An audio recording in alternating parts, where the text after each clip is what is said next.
Hello, friends. Welcome to the C3 podcast. I'm your host and co-creator, Myron Isaiah Bryant. Thank you for taking the time to listen and being a part of our community.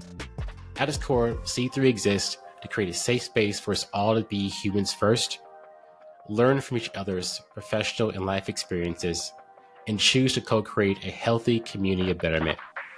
I'm excited for today's conversation with our guest. And with that, let's dive into the episode.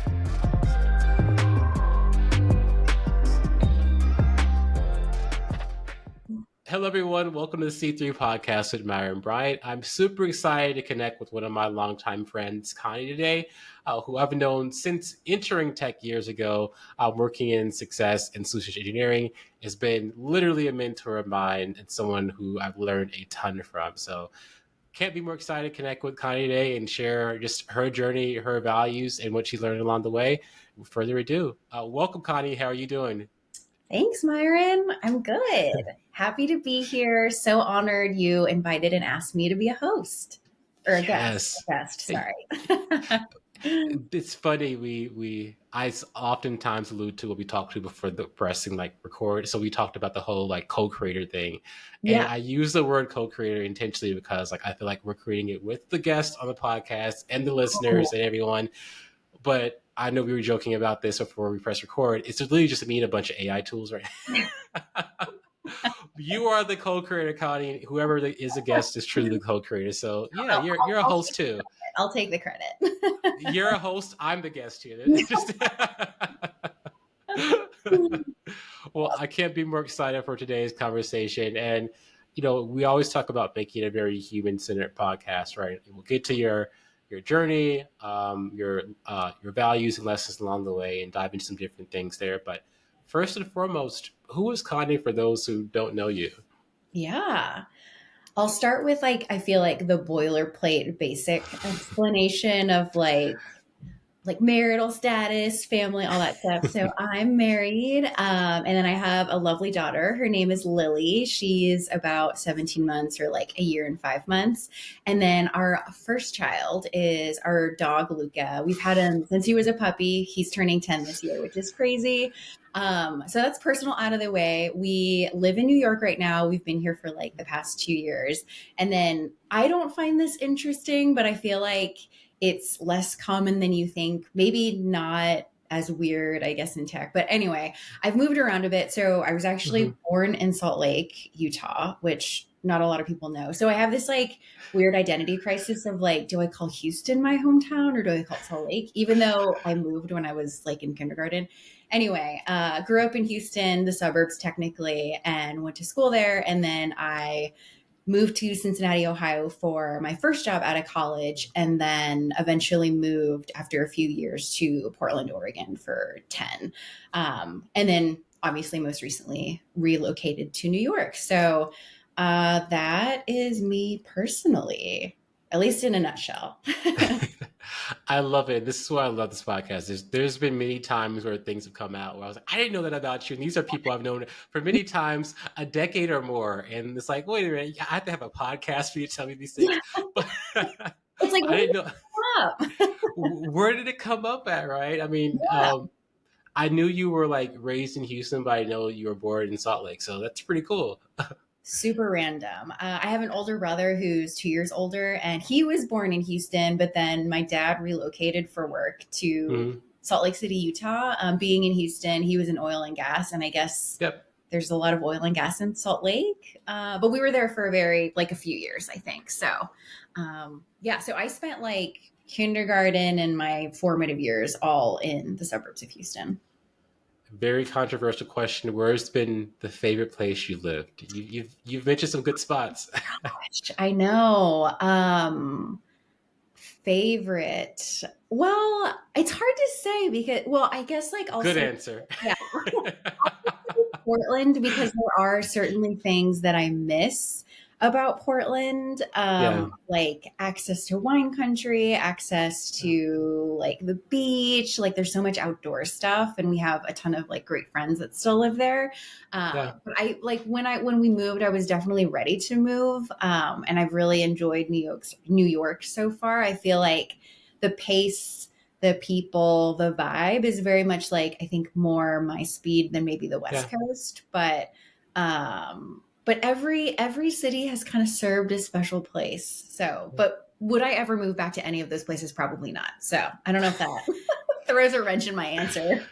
Hey, life is so weird. It's like many times you appreciate places where you live there, and then you stop appreciating, and then you move, and you're like, "Oh, Yeah, I missed this part, but I don't know if I want to go back." Like, I yeah, think that's everyone's experience. yeah. It's always there to visit. So I appreciate that part of it. Visiting is the way to go. You know the hot spots to hit, and you know where to stay away from. Exactly, exactly. And you mentioned some awesome things, right, in terms of like your journey, with just life as a whole, and then getting into tech there. So, what has been your journey, right? In starting out in Houston, breaking into tech, what does that look like from overall perspective of you? Yeah. Well, like I don't like love that I like sometimes work feels like my identity, but I do Mm. feel like a lot of what I've done has been in preparation for the career that I've kind of established. So Yeah, I'll personally get over that at some point. But yeah, so kind of starting with my formative years, I went to school in Texas, went to college in Texas, really thought I would never leave. And then I graduated in the peak of like the real estate bubble. So it was like mm, '09, and I feel like no companies were hiring. If anything, it was kind of like the most recent layoffs in tech. It was just like companies were not hiring and they were really going to career fairs just to kind of maintain that relationship. A little bit of an yeah, aside. But anyway, I landed a job actually at General Mills. So I, like many other tech people, did not start in tech right out the gate. I yeah, eventually transitioned into it, but how I got to tech. So I was at General Mills. I joined this like entry level, like college grad program. I feel like a lot of big companies have it, but essentially, it was a program where you had to do various rotations, and they essentially mapped out your like career progression for you. And I totally thought I had it made. It was great. I got a company car. I was like, this is awesome. I did have to move to Cincinnati, Ohio, which was a blessing in disguise. It's certainly not anywhere on a map that I would find myself wanting to move mm, to, but I learned a lot about myself, and I also actually met my husband there. So, um, I guess that's like a definite perk. But that same company moved me to Portland, Oregon for a role. And I actually ended up getting laid off. And so that experience was also, I feel like, such a pivotal moment in my career because it was just such a bad fit, I think, for my personality. And, like I have no bad things to say about the company itself. I think just the yeah, structure and what I needed at that time from a development and growth standpoint just really didn't align with what General Mills had to offer for me. So, anyway, all of that to say, I complained about my job to anyone who would listen. And in Portland, I had a lot of friends that worked in tech. And Portland has like a pretty big, I would say, tech scene. I think they've called it like the Silicon Forest or something. mm, Anyway, they when they heard me complain about my experience at General Mills, I was like, it just feels really old school. It's very hierarchical. They were like, we think you like tech. Would you consider moving into tech? And I was like, I don't know, I guess. And if I hadn't have been laid off, I don't think I would have ever entertained the idea. So, yeah, a layoff turned into an opportunity for me to explore jobs in tech, and that's how I got into tech. I love that story. One, so many people that I talk with, similar to you, and even myself as well, like didn't target tech to make sense. Like it's very rare you see people who have a tech degree and like do certain things to land in tech, and that's amazing when you do see it. But many of the people that I connect with in day to day, some of you, whether it be through different job changes or whatever there may be, like kind of land in tech. So that's consistent. I think there's this mystical perception of tech. And I just want to tell people who aren't in tech that maybe are interested that many of us got here from interesting ways, and it's interesting asking people how, and that's why we Yeah. ask it on this podcast. Yeah. I mean, you're totally right. Like, it's never, I like went to college for a tech degree. Like, I don't Yeah. even think that was a thing. I mean, I was actually just thinking about this. Like, the majors that were offered at my college there were 5 in the business school. It was Yeah. finance, accounting, marketing, management, and I guess like information systems, which maybe overlaps with tech, but totally agree. I Yep. mean, like I wasn't, a childhood, or I wasn't a kid being like, I want to work in tech when I grow up. I just kind of stumbled upon it, but it's the best kept secret, I feel like. And especially, I feel like the role I'm in, like the solution engineering role, I think is also the best kept secret, which is not even really a secret. It's just like not a lot of people know about it, but I Yeah. digress. And you mentioned the SE role there, which again, it's where we met and I learned a lot from you there. You were actually my mentor, or what we call trail guide, the organization we worked with there. And I still learn a lot from you to this day. I think there's many reasons why you've excelled at that role, right? From you've had a sales background before being a solution engineer. So that was a huge from a perspective of knowing what the goal is, but you're also amazing at storytelling and talking that value there. Those are different values or techniques I see the best SEs show, but I'm always curious, again, making it human, what have been just your life or personal values that have enabled you to be successful throughout your journey so far? Yeah. So when I was thinking about like what are the core values that really drive me and just help me know I think I'm like on the right path or help me make Yeah. decisions, the first that comes to mind, which I feel like sounds cheesy, but I'm going to say it anyway, is just like doing the right thing. Like I Yeah. feel like all of these life lessons always sound so basic, but Yeah. I would say first is definitely doing the right thing. And it's always been something that I've lived by, but I don't think it's something that like kind of clicked until I think I was having a conversation with my husband about like, I don't know what to do in this situation. And like, this is how so and so is handling it, but I feel like it needs to be handled this way. And I remember my Yeah. husband just kind of like flipping the question back to me. And he was like, well, what's the right thing to do? And I was like, this is my life mantra. Like, this is how I make decisions in life and how I think like just, it's like my North Star. So I would say Yeah. that's definitely number one. Um, I also value inclusion and trust. I know those two things aren't necessarily related, but I guess they're kind of adjacent. But trust for me is huge. What that means to me is really just like delivering on what you say you're going to do, or I don't know, just having this level of authenticity, I guess, where you have this like reciprocal trust between two people or even like a group of people. And it's not like I expect people to immediately be able to trust me out the gate. I totally get that too, but I think like when you get to that right level, that inherently is kind of, I think, how, well, at least like how I would like to carry myself and how I try to carry myself. And then inclusion too, I think. Growing up, especially in the suburbs of Houston, I was always like the only Asian person in school, which I feel like a lot of people get surprised by that because when they think of Houston, they think of like the metropolitan area. But I grew up like 30 miles outside of proper Houston, even though I technically was like, I think our address said Houston. But anyway, kind of like tying back to my backstory, I was always kind of the odd person out. But I feel like was kind of like bucketed with my non-Asian friends is like, oh, well, you're Yeah. not, Hispanic or you're not Black. So you're just kind of like us. And like, I feel Yeah. like that almost is like counter to inclusion. But anyway, that was a little bit of a tangent too. But inclusion, like just making sure people feel included, but also recognized for, the unique values that they bring, I think are really important. And that's something that I try to do with any new people that I meet, especially in like a work setting too. So Yeah.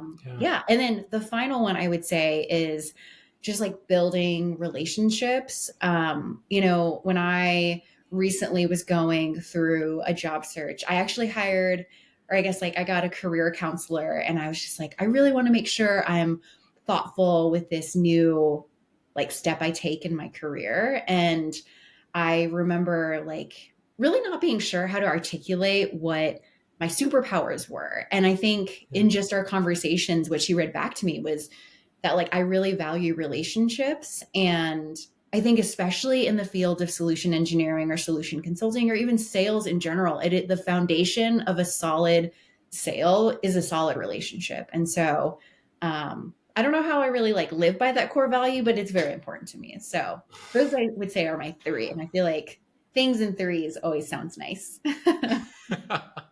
They always do sound nice to have at least three, right? It's once Yeah. you start getting like five or six, it's like that's too many. You Yeah. gotta It's like we can never do actually. that. This is an amazing story that you brought up because at some point, and this is one of those things, harkening back to before we press record day, a lot of my mentors have been on this podcast or are going to be. So one of the things that helped me include values as an important part is in college, I had a professor, Dr. Hoekstra, who's hopefully going to be on here one day. It was engineering course. I think it was like principles of engineering. And all these like technical courses you take in engineering, it was literally just a class for him to share his experience Yeah. and the amazing things he did in a bunch of different roles. And he has like won awards for engineering. He's won awards for like artistry. Like he actually does like actual real art. He's gotten awards for that and just his life lessons. And one of the most impactful exercises I did in my entire college career was he gave us all a sheet of paper and it had like maybe 30 or 40 like values on there and everything was positive, right? It's like, oh, creativity or like development or growth or family or like all these positive things so that you can't go wrong. So he's Yeah. like, circle the top 20 that you like here. So you like put half out. And Yeah. then he's like, okay, circle the top 10. Okay, this is kind of hard. Okay, circle the top five. And you're like, okay, this is really hard. Circle the top three. I was like, okay, now I feel like I'm dying here. How do you rank? We're kind of the same. So like they're kind of fun. Right? It was such a hard thing. And like ultimately what he said, it was kind of what we like harken on with each episode and what you kind of started your conversation off with is like that value is like your filter, right? So you have to understand how you navigate life and what you value. And ultimately for his conversation for us as impersonable college students was if you ever have a disagreement with someone and you realize it's going down to a value level, like you have to stop because you're not going to change someone's values. I mean, that's um, a mature thing to train in college. I feel like I'm just now learning that. So I could have probably taken that course. Like that's a life lesson right there. Hands down, the best course I took in engineering school had nothing to do with engineering. It had to Yeah, do with values. And to your point, college. relationships. Yeah. Oh, so no, that was a long rant about the values, but I appreciate, as you mentioned, doing the right thing. That is a very clear filter of like, hey, some people have different things they want to do within relationships and working together, but hey, if this isn't the right thing, then that's not going to be what I want to focus on.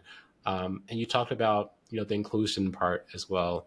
Um, that's really big for me as well. I know I've had a pretty diverse set of hosts or guests, as you want to call it, Yeah. on this podcast. And that was all very intentional. I was blessed to be to grow up in a pretty inclusive and diverse environment. I want to be to make sure we're providing spaces for that too. I love it. In terms of just that transition into tech, what was that like for you, right? You mentioned starting at GM, moving into tech. Was this big a jump or was it as different as people maybe make it seem as it is? Or were there some areas that you feel like you learned some powerful lessons that allow you to be successful in that jump? Yeah. I think the caveat I would give is that I am the type of learner that learns through experience. And Mm-hmm. while I came in with years of professional experience, I felt like a lot of it honestly was, well, I don't know, maybe I haven't like thought a ton about it, but I feel like a lot of it wasn't an immediate, obvious translation into tech sales. So that was probably the biggest challenge for me of the learning curve from going from selling to a massive, grocery chain like at headquarters. And the line of work I did while it was labeled sales, it was very much Mm-hmm. like merchandise strategy. So how do we put specific General Mills cereal brands on sale to boost sales throughout the entire year? So that Yeah. was a big part of the job that I did. Or how do we bring in new SKUs and which ones do we turn over that aren't doing so well? So it's like crazy. I kind of remember all of that. But anyway, all that to say, I still learned a lot of soft skills in that role, but I don't think I've recognized the value of that until, years later. So to answer your actual question of like, how was the transition? It was hard. I mean, I aimed for what I thought was a lateral move. So my title when I was still at General Mills was account manager. So I interviewed at this tech company through an intro to an account manager role because I was like, oh, the job description, like you manage relationships and you focus on renewing the contract. Like this all makes sense to me. And as I was going through the interview process, I quickly realized like I have no idea what they're talking about. And so what I appreciated about the first tech company I worked for is they saw something in me and they took a chance on me. And I wasn't offered the account manager role because that would have been setting me up for failure. But they were like, hey, we'll bring you on as an entry level, pretty much like an SDR or like a sales development rep to just learn the ropes, get comfortable with kind of like what the typical talk track is. And then we can eventually get you promoted into, like an account manager or an AE role. So I was like, okay, cool. And like, I mean, I was laid off. So I was like, I will take any job that I can take. Sounds great. Sign me up. And I ended up joining with a few other people. They were guys, so I can say guys. A few other guys that also were transitioning out of like external industry. So that actually also helped with my like integration into tech because it's like we all were experienced. We weren't like fresh out of college. There was one college grad, but he was like pretty mature for his age. But anyway, all that to say, like that made the transition a lot easier. But I mean, it was a grind. Like, I don't know. I think you've been in SDR before, right? Yep. Yeah. So, I mean, it was just like smile and dialing. And it's hard when you come in with experience because you're like, I have more experience. I have like more to give and more like strategic ideas to bring to the table than just like cold calling people and asking them if they're interested in setting up a meeting. But anyway, all that to say, what I appreciated, I guess a little bit of an aside to that story is one of my reps actually identified like I was a bit overqualified for that role. And he was like, hey, my wife works at this other tech company. You would be a great fit for the team she's hiring for. So do you want to interview? So like, this is also, again, to make it full circle, why I value relationships so much, because every opportunity I've had in tech, both within a company or outside of it, has been because of some existing relationship or some connection that I've already had from that trust and just like relationship I've built. So a little bit of an aside, but to also encourage the value relationships piece. But anyway, so I joined another tech company into customer success, and I was a CSM or a customer success manager. And that was also equally hard because while I felt the title was appropriate for my experience, like I had never been an account manager or CSM for a tech company. So all that to say, and to tie it back to my comment earlier about like I learned through experience, it really took me those formative like 2-3 years at that tech company to understand a full cycle, to understand the types of conversations I should be having with existing customers, and like what are the types of things that existing customers want to talk about, and how do you frame up a renewal without just being like, hey, do you want to renew? It's like 90 days out. So yeah, hopefully that answers the question. But I feel like while it was hard, like I've gotten comfortable with like almost a lack of structure and just like throwing us to the fire and like hoping we figure it out. And I eventually figured it out. So I think I did at least. I think you more than figured it out because you've taught me things along the way that have been helpful for me. For I was like, what are we doing here? I couldn't agree more about the like SDR BDR role. Like that was the hardest role I've had in my career because, to your point, especially if you've come in from a full cycle sales closing role, scenario, like you're like, dude, I just smile and dial all day. There's so much I can't control. Like my AEs are the ones closing business, so Yep. it's a very big jump. But I think it's also probably the position I learned the most from, and or set me up for the most success long term in tech, because I've seen people who, they were able to go from not tech account management or sales to tech account management and sales, And it is a big jump to Yeah. go from that. It is a big jump. You talked about the relationships too, and I'm happy you called out the connection there from the job movement perspective, because I was going to say that's a value. You Yeah. definitely did it. And that really is, I think, I talk a lot about the book. I think I've said it on almost every episode so far. Sales is Human, right? Of me going from engineering, learning these value things in my class with Dr. Hoekstra, to understanding that I value like relationships and connecting with people and helping them solve problems in unique ways as well.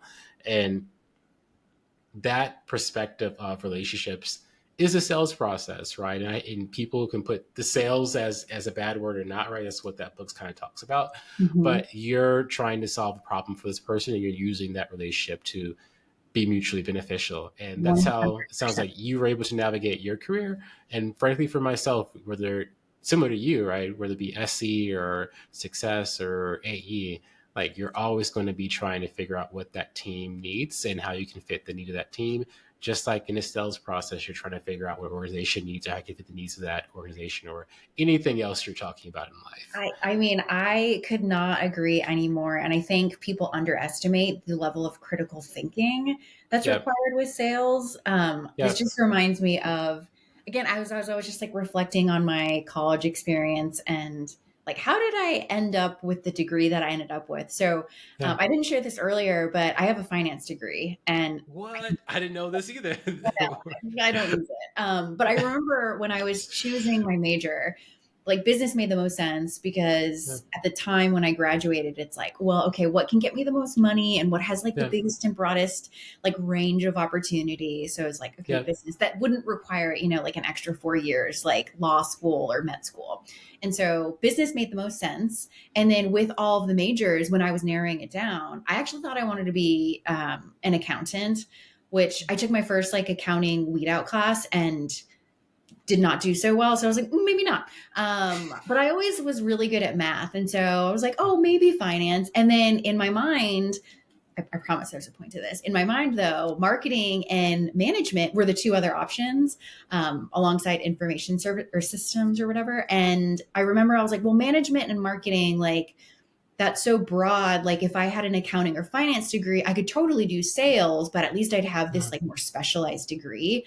So I share that because I picked finance as my like major, even though I didn't use it. And then I ended up landing in a sales role. And I always thought and told myself like, ooh, I'm more on the introverted side. Like I'm not like schmoozy and I don't like networking and like, I can't just strike up a conversation with a stranger because I feel like that's the perception sales gives off. And Mm-hmm. what I've appreciated about like social media and like more of this awareness is that like sales is not that. And what you've just described of the relationship building and also that trust and also just identifying a problem and solving for that, like, I mean, that's like executives' jobs too, like as simple as it Yeah. sounds. And so I feel like the higher up you go, like just the more importance like your sales and influential skills are. So Yeah. totally agree was that whole rant that I went on. And it's such a human thing is what I took away from that, right? Is like you made a decision knowing who you were, right? The skills you had, you were good at math. You made a decision knowing, hey, this is what I think I want to do. And this is the things I don't want to do. Mhm. Hey, like I consider myself a bit more introverted, which I do too as well. You'd be surprised how many people who are in sales consider themselves more introverted. It's like Well, I'm the sure perception is myself. Yeah. dude, I'm like, dude, okay, this is why I love podcasts as well. Then we're telling all the secrets, Yes. because we can have some very, very cool direct conversations, right? That you can't always have if you just hang out with friends. You go to a bar, whatever you do with your friends, right? Like, Yeah. for instance, I texted my best friend from college just earlier today, and we were talking about like we send each other voice messages and like how much we appreciate each other's friendship Oh, because that's within the span of 3 to 4 minutes, we talk about everything from what's going on in life to mental health to emotional, spiritual health to video games to what's going on in sports.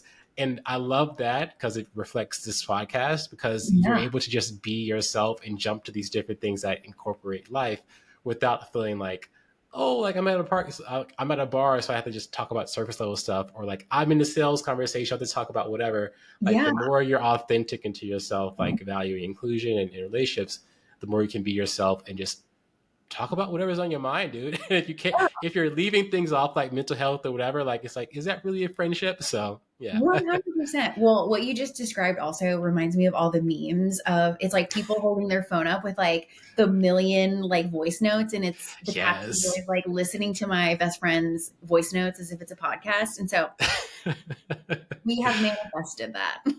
We have that was the podcast, was those voice notes. Everyone's like, "Oh, Myron, you're doing some cool stuff for the community." Is like, no, I'm just talking to my friends. I'm not on the voice Yeah, notes. to voice notes in real time. I'm sharing them the voice notes with the world. Yes, yes. In terms of just lessons you learned along the way, right? What were some of the lessons you learned from some of the specific roles? Would that be from success or SE? What were some of the main takeaways you had? Yeah, I love this question because when you say lessons, I immediately think about, okay, what are the mistakes I've made in my career that I've learned Yeah, from that have helped me be more informed of just even professional decisions I make in my career and in my role. And I feel like the first is being authentic. And I know that's yeah, so broad and it's like, okay, well, I'm sure people are like, well, I'm authentic at work all the time, but like, what does that really mean? And I think, especially starting out in my career when I felt a significant level of imposter syndrome, and especially yeah, like in an entry level role. I mean, like I really did not do anything in the first role that I did at General Mills, but I feel like they made it seem like, oh, you have all these responsibilities and they're so important. But like, I mean, you're just there to learn. You're really there to be a sponge. So I felt like I had to opt a certain way. And I felt like that yeah, kind of carried over when I also transitioned into tech. And it really took me a long time to just be myself, but also share my opinion. yeah, Because it took like a few times before my opinions felt like they were being heard. And then there were yeah, other voices that were like, oh, yeah, I felt that same way. Or like, yeah, I kind of recognize that too in that conversation. And that has just really helped boost my confidence. So I would say the first is like lessons learned is just like be authentic. And I feel like the younger generation is way more confident than at least like I yeah. was, 10 years ago. So I'm like, props to you guys. You guys learned it way faster than I did. But I think the other is like taking advantage of your network. I mean, I Yep. remember when we worked together, you reached out to me and you were like, hey, like I I think you just like found my name in the org chart and you were like, you're on the team that I want to interview for. Like what tips can you give me? And like it is insane. And I feel like we hear it all the time, but it is so true that that is so rare. People, I think, Yeah. just assume like, oh, I'm just like one of many people who are interviewing for this job or like interested or like, oh, they're too busy. And I think what I loved about our experience at that company is that it really fostered a culture of Yep. just like welcoming any and all people. And yeah, so anyway, all that to say, like, I did not do that when I first started interviewing for jobs. And I really Yeah. thought, like, oh, they're too busy and like, I don't want to bother them. And, I know I'd always make like so many excuses. And it wasn't until I just finally started reaching out to people that I realized, like, oh, wait, no, yeah, like first off, people love to talk about themselves. Second off, people love to give advice. So as long as you frame it in like, hey, you seem like you have great advice to give me, like, Yeah. people will be more than willing to talk. So I think that I don't remember which one that was, but that would be my second. It's Yeah. just reaching out. I think that was the lesson. But yeah, and then like I think as I've done the SE role for now almost I think like half of my career in tech at least, I think what I've learned is it's okay if you don't know everything. And I think especially being in a customer success role, I mean, you can attest to this too. It's like our customers expect us to know everything about the product. And it's like, if you don't, then that's bad on you, and that's like bad on the company. But in pre-sales, I feel like it's totally different. It's more about like, let's figure out a solution together. And sure, you can ask all your technical questions that you want, but how important actually is that? And then let's figure out prioritization of the answers. So that was another little bit of a tangent, but I would say being comfortable with not knowing the answer to everything. Because I think Yeah. even early in my career, I just assumed like, oh my gosh, if they're coming to me, they assume I know everything already. And that's like never the case. I'm realizing as I've gotten older. So I think those are It, my lessons. it's such a thing. I mean, relationships, the value, right? That, I that, know that it's is what, we can just scratch the entire podcast and just like about relationships. when we're having these conversations, I'm always like, what am I going to title this for? Like the, like, name of the episode. And like that relationships is definitely going to be one important part of this title. Apparently, whether you intended that to happen, that's Hey, things happen as they should, this co-creation, right? there you go. Oh my god, here we are. I love how you talked about like, I reached out to you and I was looking to join the solution engineering team, right? And that was a way of me understanding, me learning from you, me getting like an advocate for me in the team, and halfway understanding like if this was the right move for me as well, because at the time I was 100%. in success. Um, but that is human, that is sales. In sales terms, people will refer to that as multi-threading, right? Hey, Yes. if we have a deal, we want Yep. to make sure that I don't just have one person I have a relationship with, that I understand inclusion.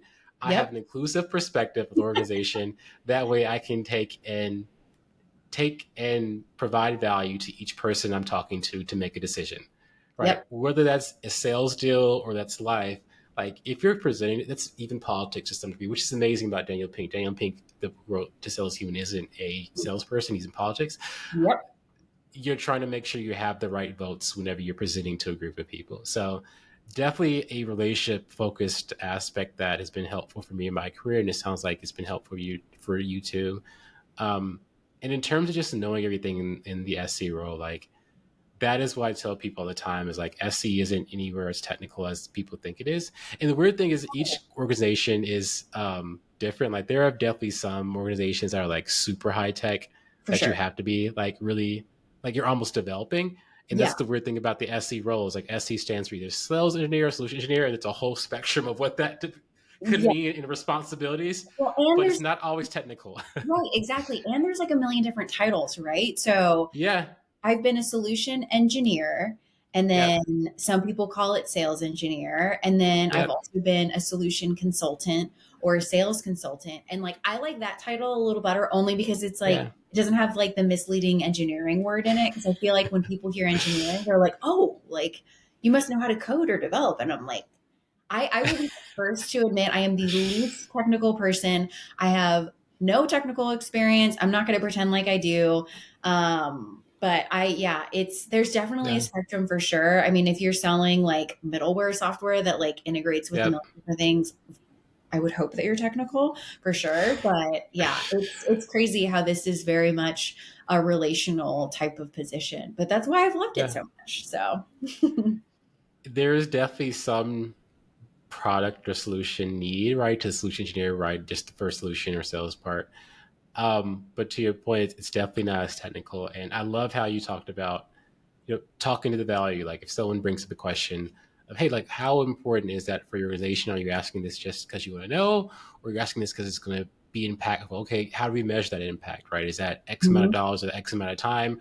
Or is this just like, yeah, I'd love to do it. Okay, well, we'll put that a little bit lower on the list and we can double back there when we need to. Like those are those critical thinking skills you talked about that Yes. help anyone be successful in these type of role there. Yes. Well, and some people are just like super inquisitive. And I Yeah. feel like it's really easy to assume, oh, well, they asked a lot of questions, Yeah. like say about our technology. And I mean, I've worked with plenty of reps that are like, oh, well, like they did their research and they asked this, this, and this. And it's like, okay, well, but what value does it tie back to? And like, of this laundry list of items that we've answered, what's actually priority? Like, let's bring it back to the whole Yeah. point of why we're having this conversation. And like, the SE role taught me that just like, I don't know, mental judo of like making sure I'm getting to the right point. But it's been, I mean, it's so to like the point you even made earlier, like just sales infiltrating every single aspect of our life. Like Yeah. it's why I've loved this role. I mean, I feel like I'm like touting it so much, but it's why I really appreciate it because I feel like I have grown as just like a mature adult too, and how to Yeah. like navigate adult conversations without it feeling aimless or pointless, I guess. So, The fact you do that shows that you are incredibly talented.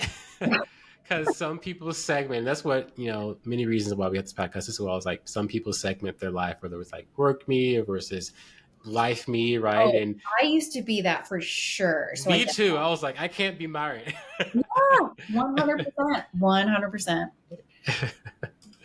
um, no, it's just amazing how that growth happens, and the more you can be, as you mentioned, authentic, do the right thing, and like integrate to be that one person. Not just the better you are at work, but the better you are in life, because you learn that what we do is ultimately just solving problems and helping people find their why and get to their why. So Yeah. Well, something you said about the inclusion that it just like sparked in my brain is when you include everyone and bring in unique thoughts and ideas, like you then avoid groupthink because while yeah, yes, everyone loves, or well, I'll speak for myself. I love validation and I love yeah, feeling like I'm being seen and heard 100%. But there's also something to be said about like the counter perspective or just a unique idea. And that's really yeah, where I feel like growth and development happens. And that's what I constantly seek when like even professionally and personally, like what can I learn from, not that every relationship needs to be self-serving, but I mean, yeah, especially in a professional world, like I want to maintain relationships with people that help me grow and think differently because but not to say that those people who think like me are not valuable because they are amazing and I feel like I also leverage therapy for that. But yeah. anyway, a little bit of an aside, but yeah, just the avoidance of groupthink because I think that it's easy to fall into that, and I feel like making sure everyone's heard and included is very critical. So It's so important. Like, you know, in terms of groupthink in sales, right? One of the biggest things that we can do is make sure that every person has their voice heard and included. When mhm. you're making a decision that frankly impacts everyone with the organization, um, in life, you can't really do well with speaking to a group if you don't know everyone that's in the group, right? Right. Like it's so weird to your part about even introvert extrovert, right? Like if you go to a vacation with a group of friends, it's a very different experience if you know every single person on that vacation versus I know three people of these eight. Like, though, that's a completely different thing, dude. Well, it's I mean, bachelor and bachelorette parties, right? It's like most of the time you Exactly. know everybody. So Yep. you don't know what the outcome's going to be, but you can, I mean, you can't control the outcome, but you can shape the Yeah. outcome by being inclusive or not. Yep. You have to count the votes, for lack of a better word, Yeah. right? And you mentioned just talking about the why and the value in selling there. You've won awards for your demoing styles and storytelling. This is real. You've won multiple awards for this stuff. How do you do that, right? Because I think that is one of your superpowers as well. There, obviously, you have the critical thinking, but when it comes down to we understand who this person is, who the organization is, why they're here, what they want to get to, the value they're going to have as a payoff. The next thing is communicating that. How do I get from where we are today to all this other stuff you promised me? And you do that better than I think anyone I've met there. So how do you kind of think about that demoing, as we like to call it in a human term, storytelling component of it? Yeah. Well, first off, I am flattered you remember. I want to work for that. Um, So I have to attribute the structure and how I storytell. I am of the mindset that like imitation is the highest form of flattery. I think that's the Yeah, quote. So I am not here to pretend like I'm making things on my own or, like I am original whatsoever. I'm actually, while I have like an artsy side, I'm actually like not very creative at all. I get inspiration from other people's ideas. yeah, So I share all of that because it started with, and maybe Demo to Win can sponsor us, but Demo to Win training. I mean, it was the Yeah. first time I felt like I got formal training of like structurally, this is what you want to get from discovery. And with this information, this is how you frame the story. So you're not just sitting in front of the technology and clicking through for like 20, 30 minutes, because I just thought that's like what you're supposed to demo. And so I know people have an adverse reaction to slideware. I am actually, especially in a remote environment, Hmm. okay, death by PowerPoint, but I am actually a huge proponent of slideware because you can send a very powerful message by just having the right language or the right words on a slide. Now, you can also confuse people and overwhelm them with like way too many words. So I feel like that in and of itself could be its own masterclass that like, again, I am not great at it. I just kind of like steal from templates and use what I've seen before. But for the most part, structurally, I really follow that like demo to win / like tell, show, tell of like, okay, here's what we heard. Let me show you how it's done. And then let's reinforce what I just shared with you. And so while that's kind of like the more technically term of like the structure that I follow, that's kind of like the foundation I live by when I am demoing to any customer. I always try to make sure that I'm not coming in blind. And I mean, there's always going to be those instances where I can't have an initial conversation or really unpack what they're looking for. And sometimes you just have to demo and get that information on the fly. But I think like at the foundation, it's really been that demo to win structure. And then even in thinking about like talking to people and I mean, hopefully this is being experienced on this podcast, but I also feel like repetition and ensuring you kind of like tie back to the point of the like original comment at the beginning, like reinforcing what you mean, I feel like is often, I don't know, maybe sometimes it's seen as like patronizing or it's like, oh, they'll probably remember that. But like, if I can dumb things down or simplify it or translate it to layman's terms, I'm like, I will do that and I will repeat it at least 3 times. So I won't repeat it the exact same way, but to reinforce something that's important. So yeah, short answer, demo to win. Best training I've ever gotten as an SE 100%.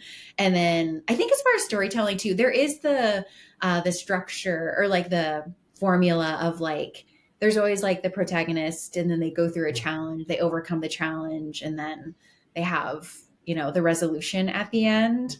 And then I think like in, like a former employer, like one of the things I do remember them saying that I always try to make sure is in the back of my mind as well is the person or the group that gains the most value in the story is your customer's customer. So in B2B Hmm. sales, it's not the business that gains the value. It's really their either constituents or it's their beneficiaries or it's their customers. And so I think having that at the forefront of the story also makes a huge difference. And depending on your audience too, you got to make sure you're catering to the right audience. But yeah, those are my at least pro tips. I can like dive in a little bit more if people have questions, but You dropped gems, true, honest gems for that. For any, whether you consider yourself an SE or solutions consultant, or frankly even an AE, like that. That was the entire gem, right? One is communication, right? People think demos are like, what demos should not be is you clicking through that like technical presentation, right? Some of the best demos, as you put, have been literally slides, right? They tell a Mhm. very compelling story. And you're able to do that if you're able to communicate in Yep. a very strong way, using this person's language, using making things human, like speaking someone's language. Literally, like people accept you more because you're using and referring to the things that we use and refer to, right? So doing that with a customer just feels so much better. And doing that, to your point, which I just adore, in a simplified way, because there's so many things in tech and life and just where we're at today with just how busy things are. Yeah. I will pay someone to simplify. So, and many customers will pay someone to simplify something I for mean, them. isn't that what AI is for too? Like, I can't tell you how many times I go to Gemini Literally. or like Baird, Google, whatever, to be like, what is this? And tell me the answer. Yep. Really quick while on that, one other thing that I forgot to add is connection and relationship. So like always weaving in some sort of personal story that like you can tell authentically that Yep. really brings out emotion in the story. And so I'll use an example. One of my close friends and also someone I consider a mentor. I remember the first time we ever interacted was in this like boot camp or like training. We both kind of started at the Yeah. same time. And I remember she shared a story about her personal experience with a nonprofit and the challenge she experienced. And her whole demo was how the technology could solve for that problem that she experienced. And Yeah. I mean, it has been years now since and Yeah. this was like an exercise we had to do at boot camp. But it was just, it was incredible. And like, I've just never really seen anyone present like that. So while I appreciate, like your compliments on my storytelling, like I feel like she's like the pinnacle. So We've got to have her on the podcast one day, maybe, because the way you've told her stories is amazing. Um, in terms of just like, yeah, what you mentioned with telling stories, the format of tell, show, tell is so important, I think, because it refers to just the best ways to listen, right? A joke we always make on some of these episodes is like, hey, some of the best things we've learned as professionals are things we learned from our therapist. So best therapists will typically refer back to what they think you said. Hey, you said this is what I heard. Then you'll start to dive into the solution and then kind of anchor back on the why. And that's yeah, what demoing is tell, show, tell. And to kind of wrap it up as well is like you have to put that personal touch in there that you mentioned, right? Um, it's what if you people remember. demo, it's what people remember. That like there's so many people I have, and this isn't trying to be a flex, so that there's a number of people I have on my LinkedIn or even Facebook or any social media, right? And I can't Mhm. remember where I met every person, but even with Yeah. me looking at someone's profile and their name, I have like some connection like Mhm. of that relationship or interaction with them. So I don't remember where we met or what was said or whatever, but I was like, this person last time I remember that made me feel positive. This person, I don't know if I'm my friend list anymore. And that's 100. exactly what Demos does. They're gonna walk Yes. away remembering how you made them feel. Yes, 100%. I mean, I get it too. Well, it's like a bold move, right? Like Yeah, sometimes it, I mean, I can't say if the same applies for like the financial industry or yeah, maybe like more of like people in an IT or technical field, yeah, but in my experience, like I'm often presenting to either sales organizations or even like business development. And I feel like they very much get it too, because it's like very relational, yeah. strategic. And so they want to hear the story. And I feel like I've gotten really lucky in having stories land. Well, there have been plenty of stories that haven't landed. So, this is not like perfect over here, but yeah, I've learned for sure from some of the demos that have gone wrong as well. So yeah. Oh Those are the ones you often learn the most from, right? my God. Yeah. I mean, I learn the most from all of the mistakes that I make, and I would not trade any of them for the world for sure. Well, I know we're getting towards the end of the episode here. We usually end with just the three C's of clarity, connection, and co-creation, the values that have been helpful for me throughout my career, and I kind of anchor on in life and in professional work, right?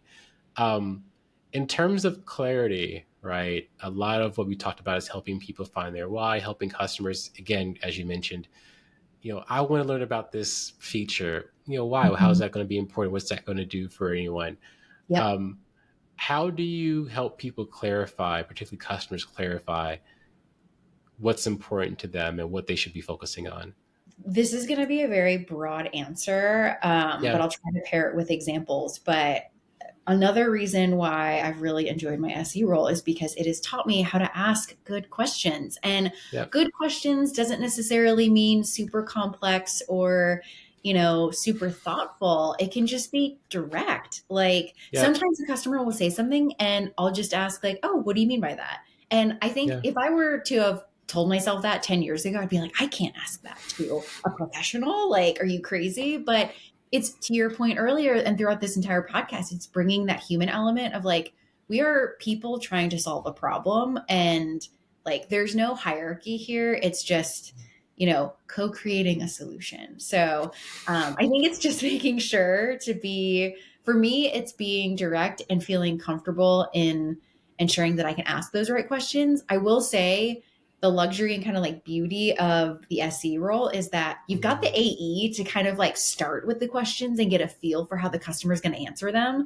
And so I always just kind of feed off that energy and get the vibe to see like, okay, how direct can I be? Can I ask a clarifying question? Are they, like open to providing an honest response, or are they a bit tight-lipped? So yeah, that's definitely my approach. But all that to say, being clear, and I think just asking the direct questions and just making sure that I understand the response as well.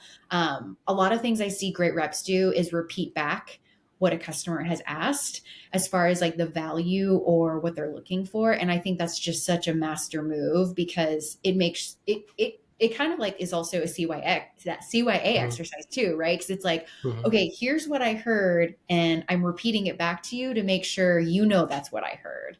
So when we come back with a solution, like we're pointing back to this receipt. I love the receipts perspective, because you can't ever validate people's why enough, I think, in life or sales processes, right? 100%. Starting the meeting with, hey, we're here because you want to accomplish X, Y, and Z. Is that accurate? Do we still want to do that? Is there new things here?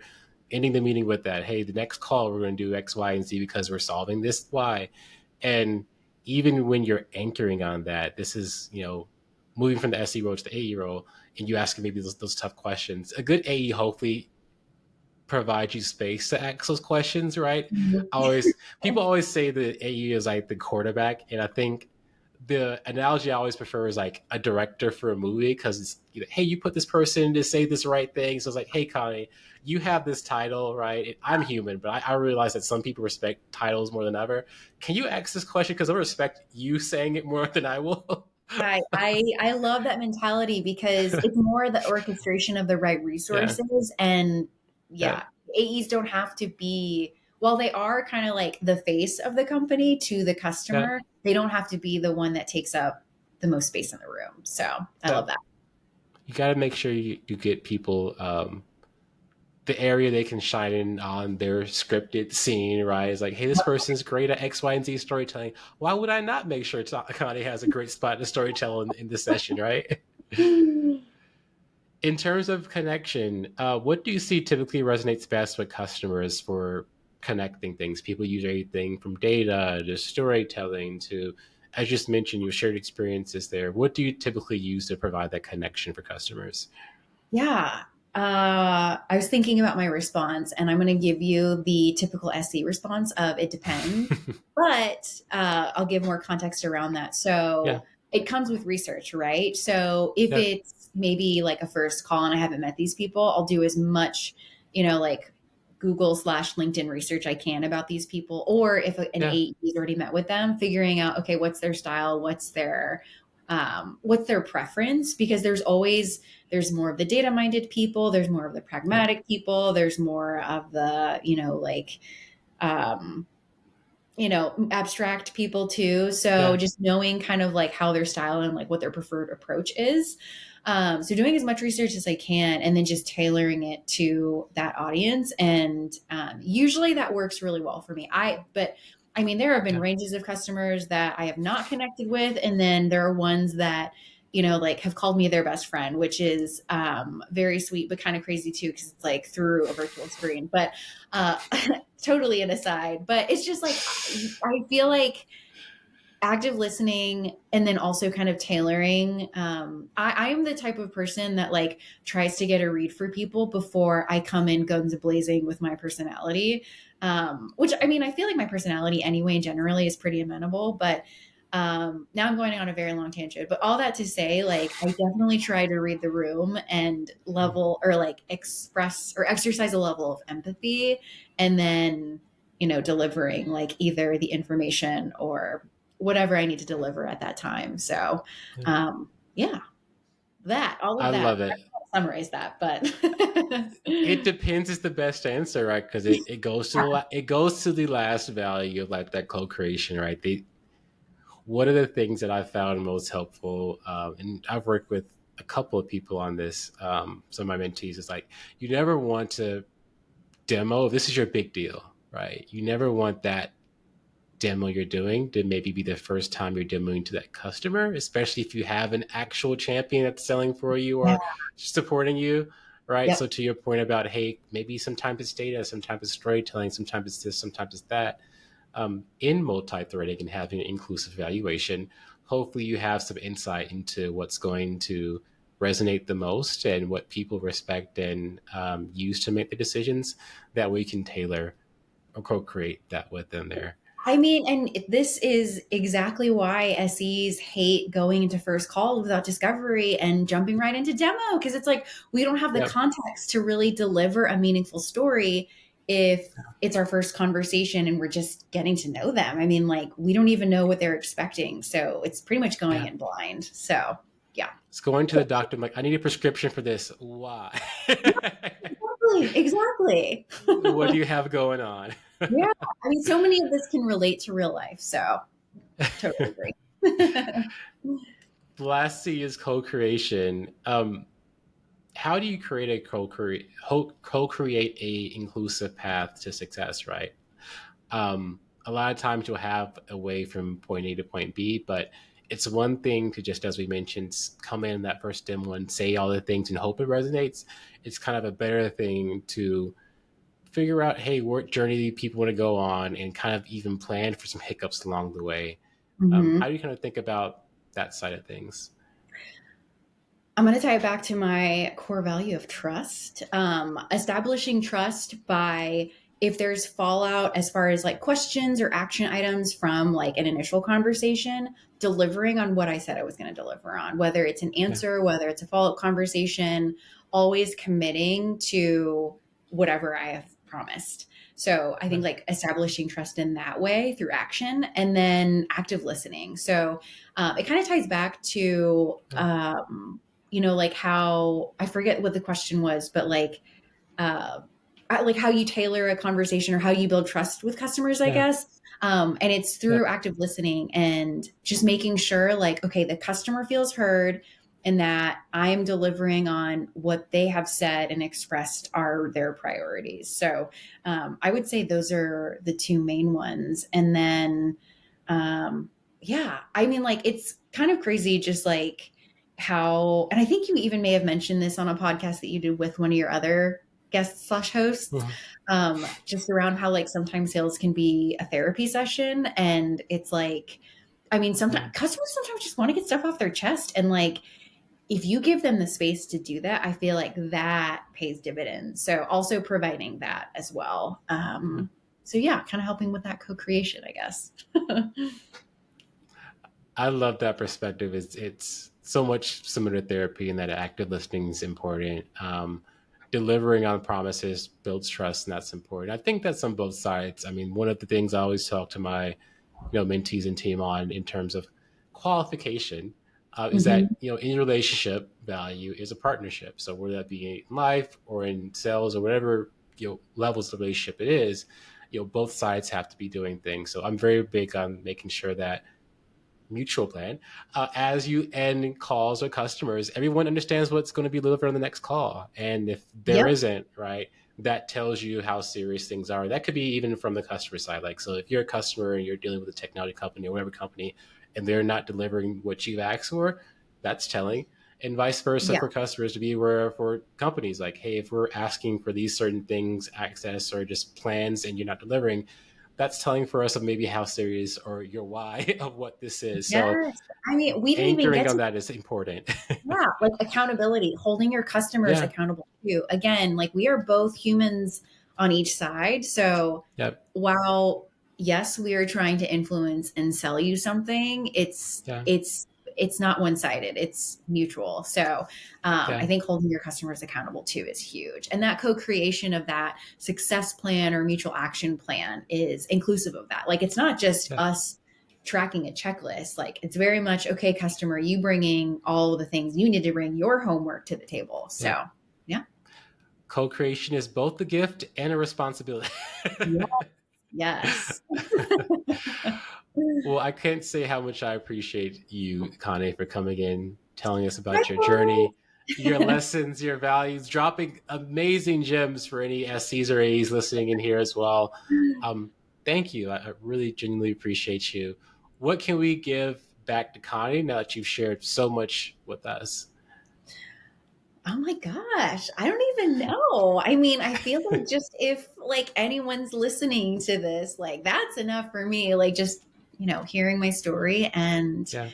giving me the platform to even just share a lot of this information. I really appreciate it. And I also appreciate our friendship. And I've learned so much from you just, being able to bring you on to our former team and then also just being able to see this incredible career progression you've made. So, not to make this a shower of compliments on both sides, but I do really admire you. So. Great friendships include people giving other people flowers. So I think we're just passing flowers back and forth. I'm going to Yeah. pass it to you and run out the room.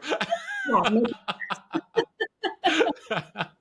Well, I appreciate you so much, Connie. Thank you for joining in. Maybe we'll have another episode here soon to dive into some more things, but I really just appreciate the conversation episode today. Yeah, likewise. It was great to be here. Thanks so much, Myron. Thank you. Wait, friend, before you move on, take the time to gift yourself the sea of clarity or community. With so many pools for our time and attention today, one of the best gifts we can gift ourselves is a moment to simply breathe and be present, to gently process our experiences, emotions, and thoughts with grace and non judgment. To do this, take the next 2 remaining minutes of today's episode to practice simply paying attention to yourself, or maybe gift yourself and or others community by connecting with us online. You can thank today's guest, share your experience and lessons, or connect with others as well. To do this, go to the website c3.community or our C3 Community LinkedIn page, or of course, our YouTube channel. As always, friend, thank you for listening in and for choosing to be a part of our community. We hope you take a few precious moments for yourself. See you soon.